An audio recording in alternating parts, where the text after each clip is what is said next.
శ్రమసిద్ధి ఏర్పడుతుంది, బంధువుల సహకారం లభిస్తుంది, మనోధైర్యం పెరుగుతుంది, సమాజంలో పేరు ప్రతిష్టలు పెరిగిన పెద్దల అనుగ్రహంతో మీ యొక్క రంగాలలో అనుకూల ఫలితాలను సాధిస్తారు.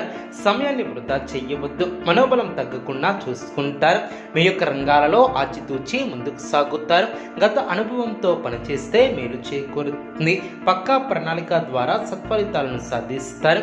తొందరపాటుతో ఎటువంటి నిర్ణయాలను తీసుకోవద్దు. ఆత్మవిశ్వాసంతో చేసే పనులు గొప్ప ఫలితాన్ని ఏర్పరుస్తాయి. బుద్ధిబలం కాపాడుతుంది. కీలక నిర్ణయాలు తీసుకునేటప్పుడు బాగా ఆలోచించి నిర్ణయాలను తీసుకుంటారు. విఘ్నాలు పెరగకుండా ముందు చూపుతో వ్యవహరిస్తారు. ధైర్య సాహసే లక్ష్మి అన్న వాక్యాన్ని దృష్టిలో ఉంచుకొని ముందుకు సాగుతారు.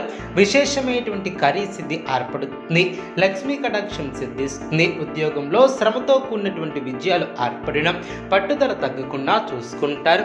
రెట్టించినటువంటి ఆనందంతో పనిచేస్తారు. సమాచార లోపం లేకుండా చూసుకుంటారు. కుటుంబ సభ్యుల అనుకూలత ఏర్పడుతుంది. ప్రశాంతమైనటువంటి ఆలోచనలతో గొప్పవారు అవుతారు. మాట విలువ పెరుగుతుంది. మానసిక ప్రశాంతత ఏర్పడుతుంది. చేపట్టినటువంటి పనులు సకాలంలో పూర్తి చేస్తారు. వృత్తి ఉద్యోగ వ్యాపారంలో కలిసి వస్తుంది. సానుకూల ఫలితాలు సిద్ధిస్తాయి. ఆటంకాలను అధిగమిస్తారు. అధికారులను ప్రసన్నం చేసుకుంటారు. కీలకమైనటువంటి విషయాలలో జాగ్రత్త వహిస్తారు. మీ యొక్క శ్రమ ఫలిస్తుంది. ఎంత కృషి చేస్తే అంత ఫలితం ఏర్పడుతుంది. ఆర్థికంగా మిశ్రమ ఫలితాలు సిద్ధిస్తాయి. అధికారులతో ఆచితూచి వ్యవహరిస్తారు. మనశ్శాంతి తగ్గకుండా చూసుకుంటారు. విశేషమైనటువంటి